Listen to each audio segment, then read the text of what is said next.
All right, everybody, welcome back to the Curtain Call. My name is Shayne Kubas, the host as always for this show, contributor to Still Curtain, and my co-host as always, Tommy Jaggi, editor for the Still Curtain website.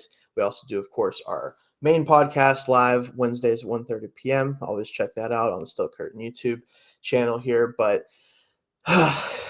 this honestly, this game, Tommy, let me just start with this. This is why I wanted to do this show as well as our live show, because this is our chance to really just kind of let this team have it, really let out the frustrations a little bit. We'll certainly be doing a lot of that today, unfortunately.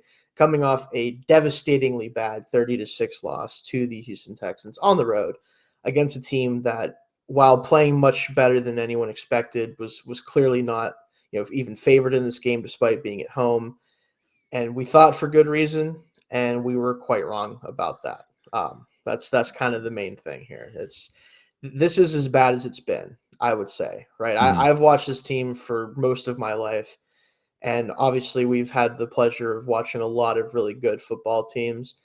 This certainly does not seem like one of them, and we'll see how things progress from here. We'll talk a lot about that later on, but let's just kind of start with it, man. The Steelers are a bad football team right now. Yeah, I mean, when they say there's nowhere to go but up, the Steelers are really putting that to the Yeah, test because it has gotten worse. It has gotten worse in each of the 3 years that Matt Canada's been here. I think the Steelers have gotten collectively worse. I mean, there were a few ups and downs since really 2017. I mean, there's been just a slide where there's a playoff drought, all that stuff combined. And now you're looking at it's like the Steelers offense is the worst in the league in EPA. They would be 31st in scoring if it not for the 2 defensive touchdowns this year by TJ Watt and Alex Highsmith. And the defense isn't very good either. I mean, it's there's no creativity. I mean, this offense lacks creativity, and it looked like just nobody showed up to even play in this Texans game, Shane. Like it was dismal. I think it really was like Najee was the only person that I noted that had a respectable game, and I can't even say that for anybody else on the team. that's my main takeaway from this game is, the Niners game was obviously a rude awakening to start the year, right? And then we find a way to win against the Browns. We find a way to win against the Raiders. We look a little bit better offensively. And it feels like this team, offensively especially, cannot stack good things together, right? We'll have an explosive play from, in this game, really just Najee, right? He has a great run. And then the next play Mm-hmm. is a negative 3 yard play or something, or it's a sack or whatever, or there's an injury that comes up, or just all these things. We cannot stack two good things together right now. And that is the whole basis of what Canada wants to do offensively, is to stack small wins together to get you down the field, right? And when you can't have two positive plays in a row, it feels like ever, at some point, you have to look inward and say, okay, what can I do to help my team? What can I do to change things to give my team a better chance of success? And on Mm-hmm. all levels, defensively, offensively, they just refuse to do so or are not capable of doing so. And in either case, it's a travesty to what has been one of the more stable and reliable organizations in pro football for decades now, right? Like this is just something that you Mm-hmm. don't expect from a Steelers team. And it's really hard because at the end of the day, it seems likely, just because we've seen it so often. It feels a little bit different this year, of course, for different reasons, but they're probably going to finish around or just above 500 by the end of the year, because that's what they do. So what's going to happen Yeah. is probably a lot of the same moving forward, right? And I think that's the crux of the Tomlin situation, where he always finds ways, despite how good or bad his team is, to get them to that, above 500 record, right? To non-losing season. Part of the problem with it is it sets a standard of like, okay, we're never going to be bad, so they're never going to react appropriately to where our issues are. They're not going to say, oh, well, we absolutely have to fire the offensive coordinator right now, even though we're 2-2. We're not going to make Mm-hmm. changes to the defense, overall changes. We're not going to throw the rookies in there full go. We're not going to make changes there because we're still 2-2, or we're still 8-8, 9-8. There's just no rashness, even though in some cases there needs to be, right? Like, I'm sure the Bears fans right now, they probably wish Eberflus was fired today, right? Like, and they'd be right. Yeah. Like, there's certain situations where it just makes sense to go in the opposite direction.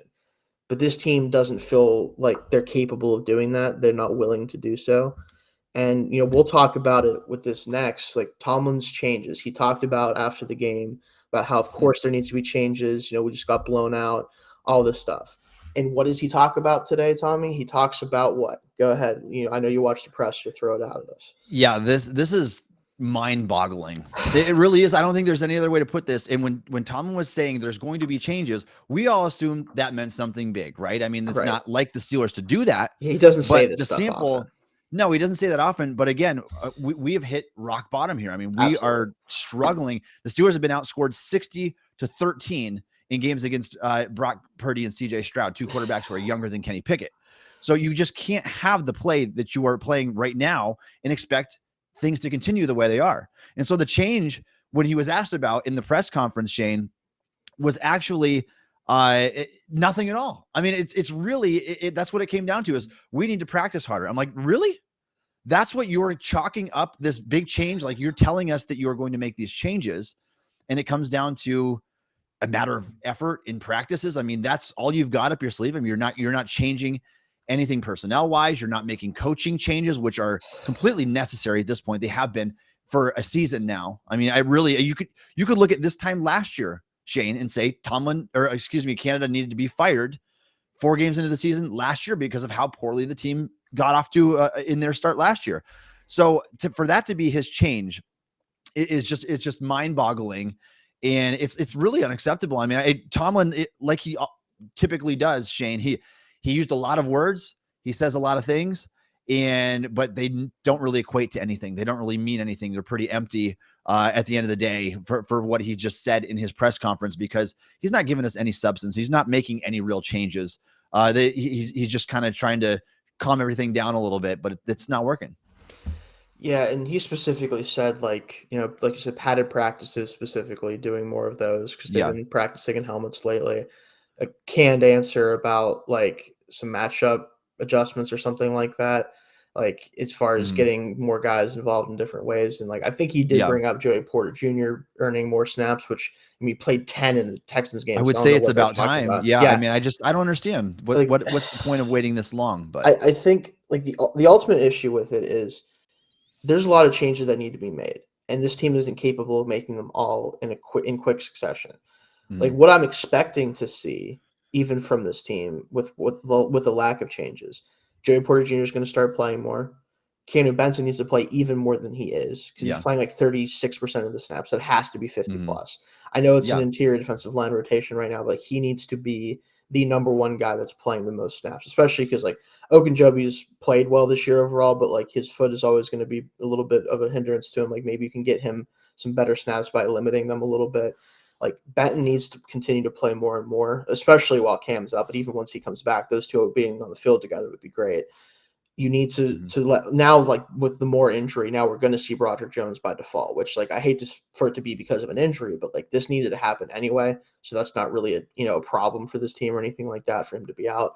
Now you have Freiermuth with the hamstring, and then of course we'll talk about this our next part here, but Pickett now has the bone bruise with his knee. Like that's something he's going to probably be dealing with for a while. So, he might play this week, but still your team is even more banged up than it already was. Like some of these changes are going to happen by default, right? Like they're just going to happen over the course of the year. But the big ones, if he's not willing to make them right now, and this will get us into probably our next and biggest section of time we're going to be talking about for this video. If Matt Canada still has a job after last week, what would it actually take for him to lose his job midseason? Because last week you basically you call it an awful game, right? Like you do nothing to help anyone on your offense do anything well. Najee Harris, like you said, had to basically force his way into a successful game by his own sheer will, because they refused to do anything to help the running game, produce more. And now you call play on 4th and 1. Now Tomlin made a stupid, like one of the dumber things I think I've ever heard him say about the reason that the 4th and 1 call was what it was because Pat and Dan Moore weren't on the field, so they didn't want to run it, which is hilarious because your best players at those positions for run blocking were on the field at the time. So I don't know what you mean by that, but whatever. You're the 4th and 1 call that ultimately leads to Kenny getting injured, right? Now you could say like, yeah, he should have got either given a chance to somebody or whatever, but like you basically get him injured with that play call. Like that's what ends up happening.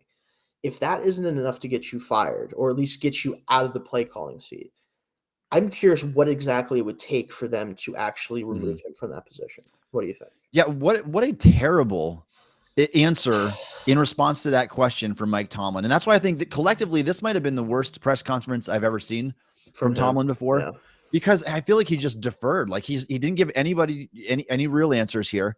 And then your excuse for not running the football on 4th and 1 was that Dan Moore, who might be the worst left tackle in the NFL right now, and Pat Freiermuth, who might be the worst blocking tight end in the NFL through 4 games this season, they weren't on the field. And that is your reason why you're not running the football. You drafted Broderick Jones for a reason.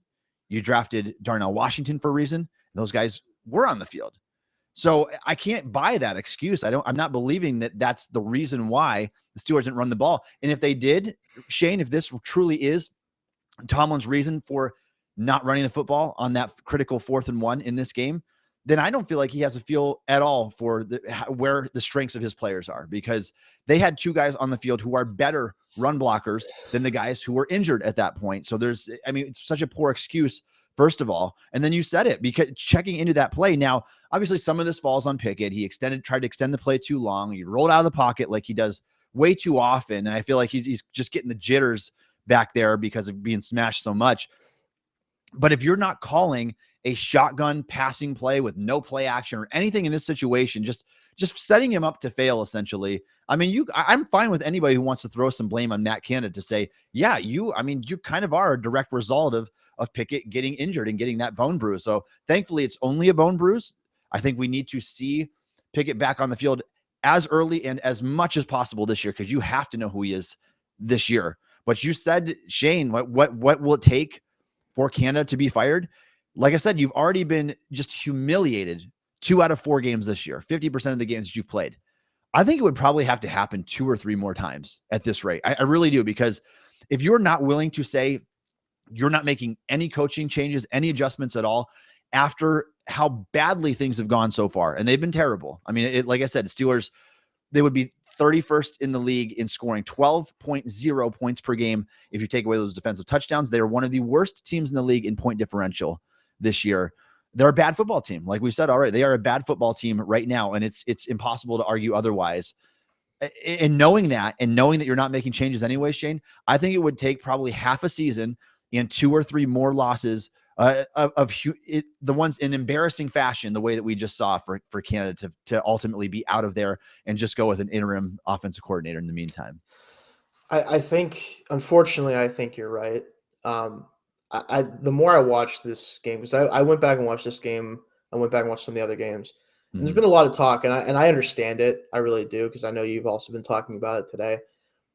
In regards to Kenny, I simply can't evaluate him right now. Like I can't. Yeah, There's nothing I to get that. evaluate. I mean that's part of the problem. It's like it's not that he's playing like well within the system or anything, but like I can't evaluate this. Like you watch guys break down the tape of the offense so far. Like I always plug him everywhere because I love what he does. Like JT O'Sullivan with quarterback school. Like you watch what he's when he has broken down the Steelers offense. He even says he did it for the Raiders game where Kenny actually did look relatively good. He said like he doesn't watch this team. He doesn't break them down because he hates watching this offense. Like he legitimately, as an NFL quarterback for 11 different teams and all these different systems he's played in, it's the one system I've heard him say, like, I just can't watch it. Like he just doesn't want to watch it. It brings nothing to him. And I think it's really telling because like even when Kenny has played well throughout his career so far in the games he has performed well, it's been despite everything else. Like it's been in spite of Matt Canada. It's been in spite of the play calling. Like, and that's why, like, I understand fans being frustrated with him. I understand that he's not helping himself, especially when it comes to inviting pressure, to running into sacks, like all that stuff. But I don't know how you're able to form good habits in an offense like this. Like he already came into the league with questions about his pocket presence and his ability to stay in the pocket and go through his reads because he wants to go out and play make. But then you give him an offense where it's like, okay, if I stay in the pocket and go through my reads, I'm probably still going to be wrong. Like I'm probably still not going to have anything. So of course I'm going to go outside the pocket, try to make a play because what else am I supposed to do? And I think that's what's going through his head right now. And it's getting him hurt in this case. And it's also getting him running into sacks. Like the pressure's there. Like, we know he's getting pressured, but like, even when he isn't, he assumes pressure. And that's where you really don't want to be as a young quarterback, because if you get that in your head, like, okay, my clock is now speeding up, you can't sit there and wait for something to break open. You can't sit there and wait for your receiver to uncover himself because he's not running his route well and they're not getting out of the break. Like, you can't do that stuff without worrying about, okay, where's the pressure coming from? Am I about to get hit? And as much as I want to see him more this year, obviously I don't want them to like shut him down or anything like that, even if he's banged up. Until they make a change of offensive coordinator, I don't know if we're going to learn anything about really almost anybody in this skill group, and including him. The offensive line is what it is. Like, obviously, it's like, to a certain degree, blocking is blocking. Like, you just need to block your guys. But like, I don't know if we're going to know much about these guys after this year that we didn't already know about them, or like know more than we already did. And that's what's so frustrating, because we're wasting time. We're legitimately just wasting precious time of evaluating the players we have on the roster because they refuse to make a change here. And of all the things that are making me sad as a Steelers fan, I think that's kind of the number one thing, because that's the most important thing with a young quarterback is, like you said, you have to know who he is. And I just worry that we either won't have an answer to that question, or the answer we have is predetermined based on who's calling the plays, right? Like, I think we're going to learn about the fact that he's become a quarterback that cannot do certain things because he's formed bad habits because of what he plays in. And I'm not going to sit here and say, like I said, that he's played well, or that I think he is a spectacular talent, or any of those things. Like, I understand who he is right now. But the things I saw at the back half of last year, and the things I saw, granted, again, we're going to keep talking about, it was preseason, all that stuff. But stuff that was repeatable that I saw in camp, that you got to see whenever you were there, that we saw in preseason, all of that after the Niners game has disappeared. And I really think it's because of just the relentless amount of both pressure he was under initially, and the pressure he's now putting on himself, knowing that if this offense is going to take any steps, it's probably going to have to be him making it up as he goes along. It's really just hard to watch. Yeah, Shayne, I would love to see Kenny Pickett without Matt Canada. It should have happened this past offseason. I think we all knew that. I mean, I think that anybody that watched Canada the first 2 years, you could tell that, yeah, year 3 is not going to change anything. He's not going to suddenly have a new game plan, new playbook. So I want to see that as well. And I hope that it happens like now. Like, the sooner the better. Like, get rid of him. And I know that whatever answer you have in place after that's not going to be a permanent one. It's not going to be a good one either, probably. But you need to see him disconnected from Matt Canada, who, again, I believe is ruining his career. It's in a very unfortunate situation, Shayne, because you can't afford to kind of just sit around and wait either, though, because you don't want to get into a situation where now you've got Daniel Jones 6 years later and you can't win with this guy either. And so I'm not saying that Pickett is guaranteed to be that, but based on what we've seen in his career trajectory so far, being bottom of the league in EPA and yards per attempt and all those things, as much as Canada is tied into his success, it's also at the same time, it's really hard to sit around and wait and expect things to change, especially knowing that Tomlin's not willing to make coaching changes. And so because of that, my thought process kind of is, Shayne, that you've got to start looking ahead. Like, you really, really do. Like, if things do not improve, whether Canada is here or he's gone the rest of the season, if Pickett flattens out and plateaus, and this is the play that we are getting for the rest of the year, I don't know how you don't look at quarterbacks. I don't know how you don't explore that, because we're coming up on a great quarterback class. You have a chance to kind of hit that reset button a little bit, knowing that there's going to be a coordinator change next year. And if you don't do that, Shayne, then you have to be positive that Pickett is not part of the problem instead of part of the solution. And even if you get a good offensive mind, it's not a guarantee that the problem's going to be solved just with Canada gone as well. So the problem is, it's a way, way bigger Canada problem than there is a Pickett problem. That part I agree. I think that Canada is dead last in a tier of his own in terms of offensive coordinators. And I think that Pickett is probably, unfortunately, the 28th or 29th best quarterback in the league right now. I think it's hard to make a case that he's too much higher than that. If you disconnect him from Canada, potentially you could shoot up and be maybe an average starting quarterback, maybe a little bit above that. It is a gamble one way or the other, depending on how you look at it. But we're coming up on a good quarterback class. You typically have things figured out pretty early in the careers. And I give the examples today on Twitter about The 49ers knew it with Trey Lance. They could see it in practice. They just knew that he wasn't going to be that answer for them. The Jets knew it was Zach Wilson. It's the reason why they went out and traded for an old Aaron Rodgers, because even with drafting him number 2 overall, they were already a couple games into his second season willing to give up on him, knowing that they didn't believe that he was the guy. And so if we go the rest of this year, that's already going to be longer than what Trey Lance was given. It's going to be longer than what, and Trey Lance, the 49ers used 3 first-round picks to go up and get this guy. And already they are willing to move on because they see in practice, they see that Brock Purdy is a better option. They see that Trey Lance just doesn't have it.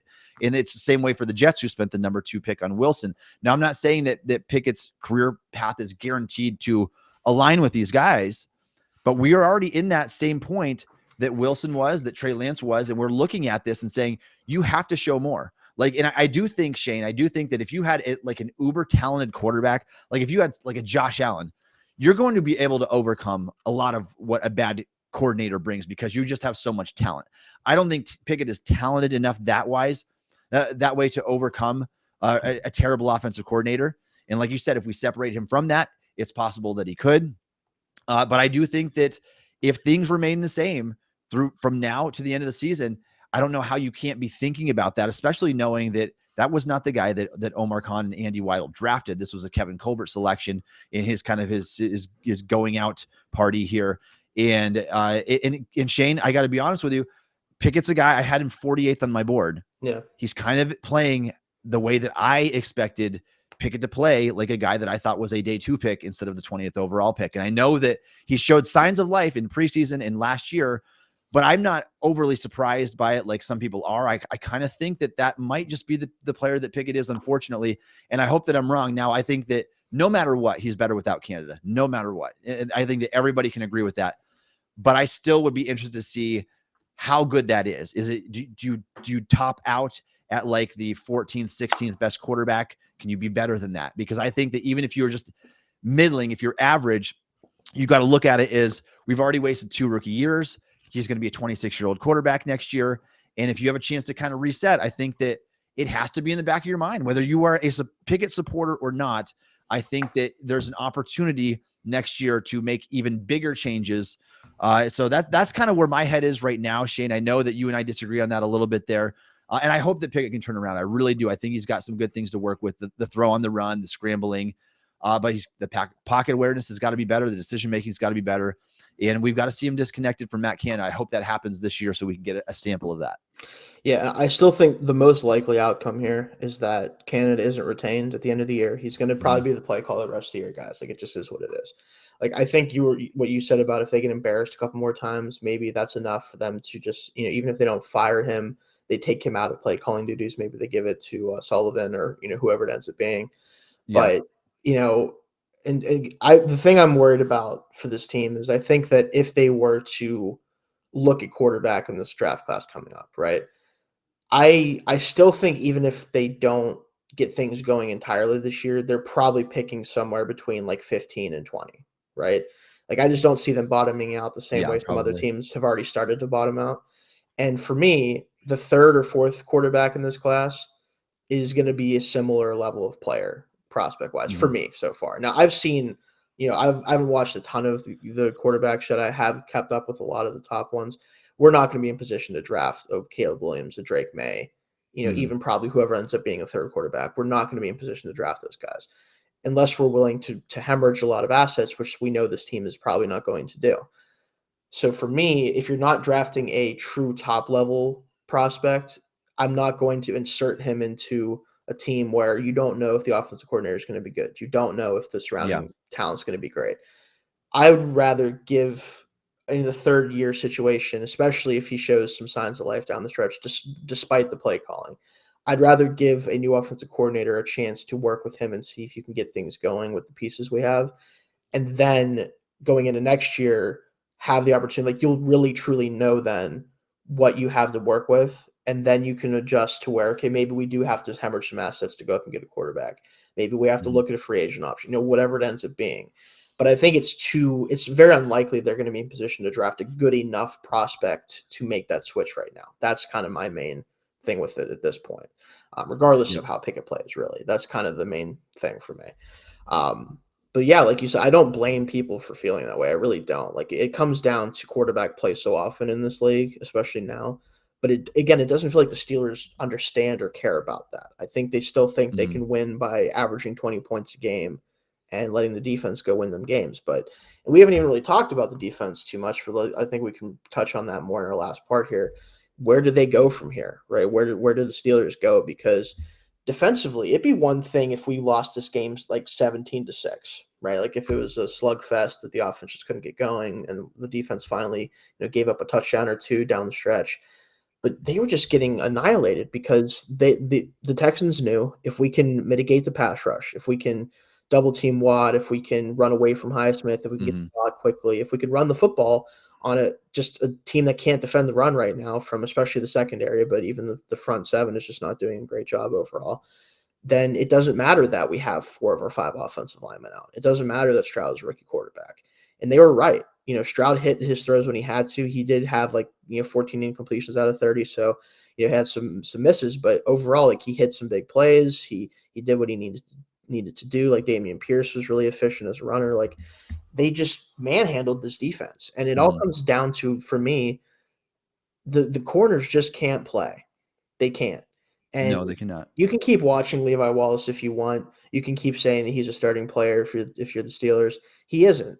Like this week Mhm. coming up, if they don't have Joey Porter Jr. out there, even if it's just say Flowers and Mark Andrews, like if that's the only two guys to worry about offensively for the Ravens, those two will have 300 yards combined. Like that's what's going to happen Yeah. because Mark Andrews, he does play like weirdly bad against us for whatever reason. We can't really explain that, but Mhm. he should have a huge day. Like that's just what it comes down to. And then Zay Flowers, there's no corner on this team outside of Joey Porter Jr. that can run with him. I'm sorry. Like you cannot ask Mhm. Levi Wallace to cover this guy. He will be left 5 yards behind every single route. It's just not possible for him to cover him. And I worry that this is the game Lamar shows up and says, yeah, I know the Steelers have kind of had my number. Not today. Like Yeah. I just worry about it because this is the first defense that we've put out there against them where I don't think the corners can hang with their receivers because the receivers have been so bad with the Ravens for Lamar's entire career. And even if they still are out, like the other two guys besides Zay Flowers, like Nelson Aguilar, if you guys remember, he had a big play on us last year with the Raiders. Like he already showed he can do that with Mac Jones at quarterback, let alone with everyone else there with Lamar now at quarterback. Like, even if it's just those two and Mark Andrews, that's probably enough against the secondary right now, don't you Mhm. think? Yeah, it might be a Shayne. And really the people that think that Levi Wallace is still he's a quality starter, you can't bench him. I really question how much they watch the other teams around the league. I Yeah. question how good their feel is for the talent on other rosters because I would beg you to try to find me a cornerback who has been worse in coverage than Wallace this year in terms of starting quarterbacks around the league. You won't find one. It's been awful. And Patrick Peterson's not been good either. I mean, I think No. he had a pretty miserable game this past week. Yeah. You are old and you are slow. And that's a recipe for disaster when it comes to the secondary. There's a reason why shelf life is like 32 years old at cornerback and you fall off a cliff. And it does not matter how good you were. It happened to Darrelle Revis, who was arguably the best corner of his decade. So it just doesn't matter. At some point, you've got to get younger. You've got to get more athletic. Porter is one of those guys who you need to see in there. He had a couple of nice reps against Nico Collins this past game. But what happened the rest of the game? I mean, Nico went off for 7 catches, 168 yards on 9 targets. And it was just disgusting trying to watch these guys stay with them. So where do the Steelers go from here, Shayne? I think, first of all, if this were my choice, it starts with Matt Canada, you are gone. I will pack Yeah. your bags for you. I'll come to your house and I will ship you off. Pay the I'll moving walk you to costs, the whatever I airport. got to do. Yeah. So we'll do all of that stuff for you. You are gone. And I do not, like I said, people will ask, what's the alternative? I don't care. I do not care at Yeah. this point what it is. I will go, I can go hire an understudy of Mike McDaniel or Kyle Shanahan. You won't be worse for the rest of the season. I don't care if they only bring 4 plays with them. You're not going to be worse because you'll pull them out at the right time and you'll do smarter things than what Canada has done. I think it's been that bad. It really has. So that's where I would start, Shayne. Canada's gone. And so likely what it would be like Mike Sullivan would take over Yes. just as an interim position. The Steelers would really look do the whole hiring process during the offseason, obviously, but I would start with the Canada firing. If things don't go well for Tara Lawson, out the door, he's gone after this year because I'm not impressed by him. I'm really not. And that's another one. Canada gets so much criticism, and it's well-deserved because he's awful. But what does Terrell Austin do that is special for this team instead of just running essentially a straight cover 2 shell, switching it up between man and zone periodically? You're not getting your right personnel on the field. You're not playing Keanu Benton. You're not playing Joey Porter. You're playing corners who continue to struggle. Watt and Highsmith are getting double teamed, and yet you're not running stunts. You're not trying to move these guys around because your offense knows where they line up every single time, and they can account for them every single time because there's really no creativity with the defense either. So I think that the whole coaching staff is a mess. And I don't care if you want to start at the top with Tomlin, I'm perfectly okay with that because Tomlin not only had a hand in hiring all these guys, he's the guy that is content keeping them around year after year and going internal hire after internal hire. You can start as high as him or with the Rooneys, whatever you want to do. It's the organization is a mess right now, Shayne. It's reflected in what we're seeing right now. So it starts with making some significant changes to the coaching staff. And then from there, you have to make the changes and put your more talented, albeit younger players in on offense, and you have to take your lumps with them. You need to play Joey Porter 90% of the snaps. Now, you don't throw him out there for 7 or 10 snaps a game. He needs to play 90%. Keanu Benton needs to play 70 to 80% of the snaps. In my opinion, he's by far your best interior defender when Cam Hayward is not here and healthy. It's very, very easy to see. Yeah. I don't care about youth at this point. We need to throw that out the window. It does not matter anymore. If he's better than the guys there, play him. Same with Broderick Jones. Like Jones didn't look good against the Texans. Part of that was kind of Pickett scrambling into him and giving up a sack here and there. The sample wasn't good overall with Jones. We know that he's a raw player.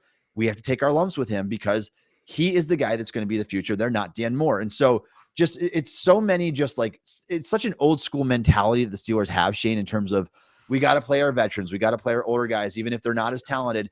And I'm so sick of that because you don't get that much time in today's NFL. You have to make these changes and you have to make them quickly or the Steelers season again. I mean, maybe they'll top out at 8-9 or 9-8 and they'll be content. Just same old story, another year. And I'm sick of it, Shayne. I think that there has to be more real changes occurring.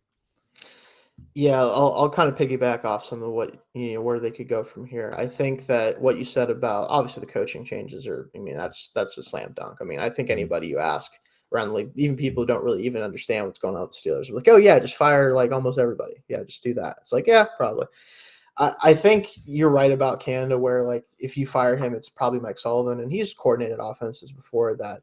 I mean, it's not like they were like top 10 or anything, but they're better than we've ever been with Canada. So it can't really get any worse. He at least has done it and knows what he's doing. Could pull out a playbook that's going to be, similar enough to Canada where they don't have to change too much things, but he's at least going to probably call a better game. It'd be hard for him not to. Yeah.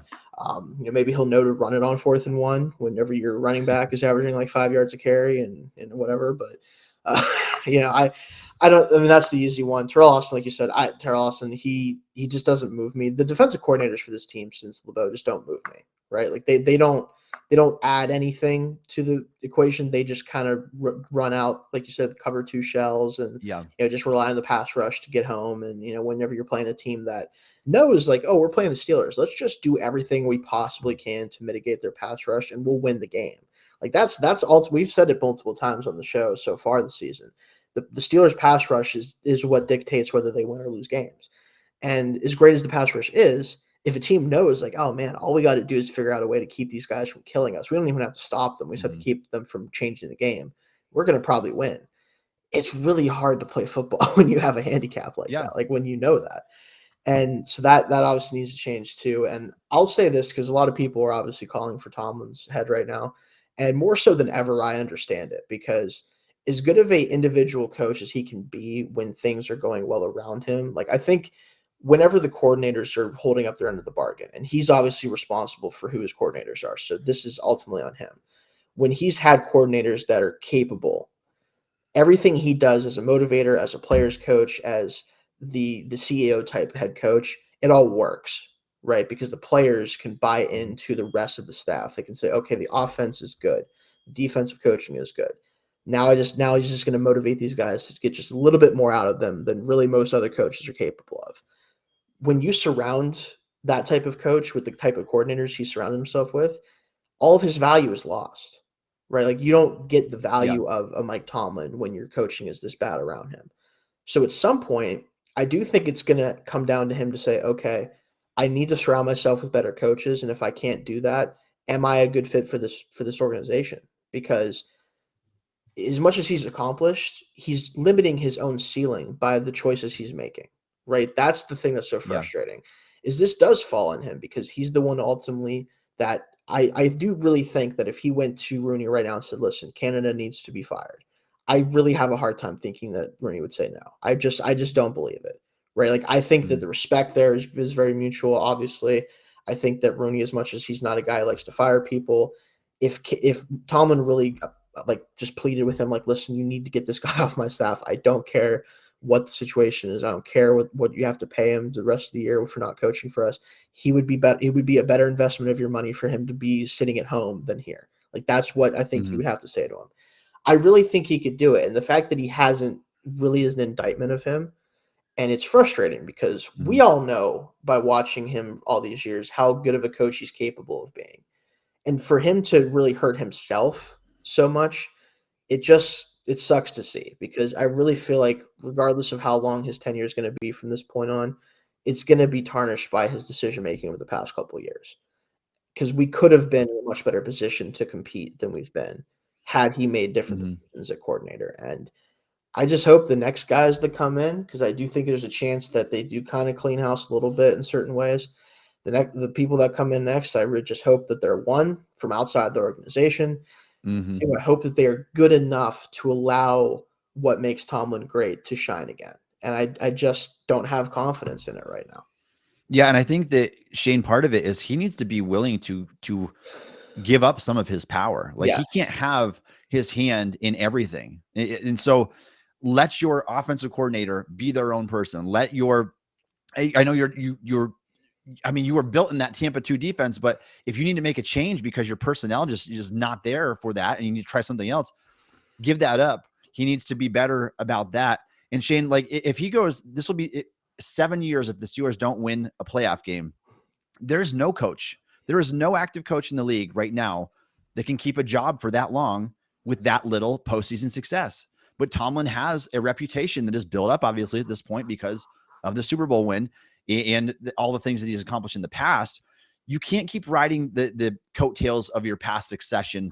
Like you have to be able to do stuff here and now. And if you can't do that, that doesn't mean you're not a good coach. But you're right, Shayne. It might mean that maybe you're not the best fit for this team at this time because I honestly think that even great coaches can overstay their welcome sometimes. I mean, the Eagles moved on from Andy Reid And and it they was won a time. Super Bowl. Yeah, it was time So in that they case. won a It Super was. Bowl without one of the best coaches, and it doesn't mean that Andy Reid's not good. He's brilliant. He's an offensive mastermind, and he went and won a Super Bowl and two of his own in Kansas City. But at some point, it's time to move on. And Tomlin's already outlasted Bill Cowher at this point.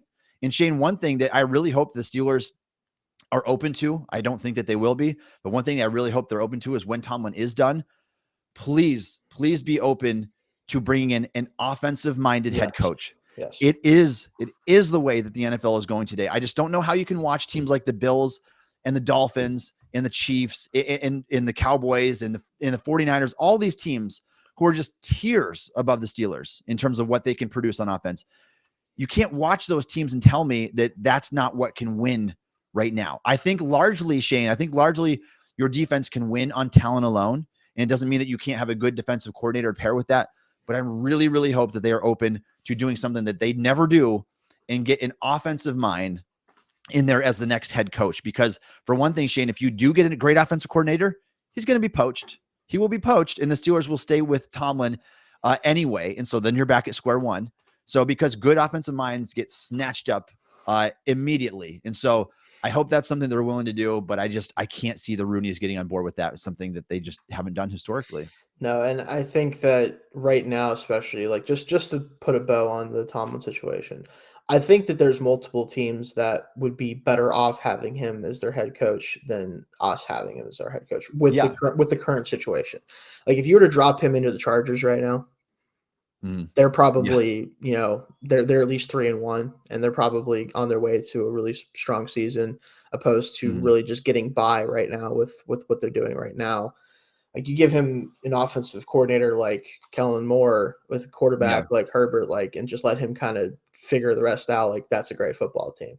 So it's not so much a question of whether he's good or not. It's a question of whether he's doing the right things around him. He's not surrounding himself with the type of talent. And there's a bunch of rumors, or not even rumors, but like conspiracy theories about, oh, he doesn't like other people who are smart or whatever else. Like, I don't know what the reason is. I don't really care what the reason that he doesn't surround himself with better coaching is. I just know that he's been doing it, and it needs to change if he wants to find the success that he's found here before. Like, that's just the end all be all of it. So I agree. But any other final comments on this team before we wrap it up here? I mean, I think we got most of our ranting out of the way, Yeah, because I think so. I was really hoping, Shayne, that after week 1, after the Steelers lost 30-7, we would not see a game even similar to this. They played worse against the Texans. Oh, for sure. It wasn't even close. 100% worse, because at least the 49ers are an uber talented football team. They might be the best team in the league. Right. The Texans are not, but they made them look that way just because nobody showed up to play. So one more game like this, Shayne, I'm going to lose my mind. I can't do it. I can't do it anymore. So let's hope that, even though Canada's not gone and they're sticking with their guns right now, they have got to find a way to turn this around, because the standard is the standard. Yes, is not as Tomlin the says, standard. It's not the standard right now. If this is the standard, then we need to change the standard. The last thing I'll mention is the ultimate way for this season to change. I think the ultimate, like, I'm going to just put out a path of, like, here's the best case scenario for this team, in my opinion. They let Kenny rest this week against a Ravens team that is clearly better than us at this point in time. Yeah. They get, like, legitimately possibly shut out by the Ravens at home. Matt Canada gets fired because even Tomlin can't handle that type of situation, right? They fire him. Mike Sullivan installs his offense over the bye week to a certain degree, changes things up. They go on a mini run the back half of the year, finish well, but not good enough to, incite a lot of confidence. Pickett plays much better down the stretch. They hire someone outside the organization to be the offensive coordinator, or God forbid, if Sullivan is so great down the stretch and he's actually pushing the right buttons, maybe he actually could be the answer for a while, whatever. It doesn't really matter. But someone else is calling plays. They have a relatively high draft pick, but not like a top 10 pick. They add additions at corner to go with Joey Porter Jr. There's a really good corner class coming up, as well as quarterbacks. It's really a strong class so far, in my opinion, building with the 24 class. So you get whether it's a corner or whatever it's going to be to help out that side of the ball, because I think the offensive talent outside of some of the offensive line play is still pretty good. If you can get another tackle, honestly, I would do it, because that's just something that's still going to be a problem, it looks like. Whatever that ends up being, right? A high-profile player at a high-profile position, that's something you need to draft next year. You do that, you continue to add to the defense and offensive free agency more so than we've had in the past, even though it hasn't really worked out so far. They still need to continue to do that. And you go into next year with a guy that you hope can call plays, actually, with a quarterback that's gotten his confidence back, and that's it. That's really the best-case scenario. Do I think that's going to happen? No. Not even a little bit, actually. But I would be here for it, because, again, I think something needs to happen to wake this team up. I don't know what that is. If it's not the 2 of the 4 games, maybe it is. Like I said, maybe they need to go get shut out at home against the Ravens. Like, maybe that's what they have to do. Would my heart hurt watching that? Because I'll be, by the way, doing that game live for PSF. By the way, Tom, I know you know about that. I'll be watching that game live and reacting to it. I will be sad, but in the back of my head, I'm like, oh, maybe after this game, we'll see some actual changes this time. But no, that's really all I have to say about this team right now. I already ranted about them yesterday too. It's just kind of is what it is. We'll talk more about it tomorrow. We will be doing our live. We'll talk about that in a second. But yeah, man, just got to get ready for next week and see if we can get things going. But that'll do it for us this week. Like I said, watch us on our live show, 1:30 p.m. tomorrow. Every Wednesday, we do our live Still Curtain show. You can follow Tommy on Twitter at Tommy Jaggi. You can follow me at Shayne Kubas on screen if you can see that. And hopefully, when we see you next time, we'll have a little bit less to be sad about. That's about all I can promise you guys, hopefully. So.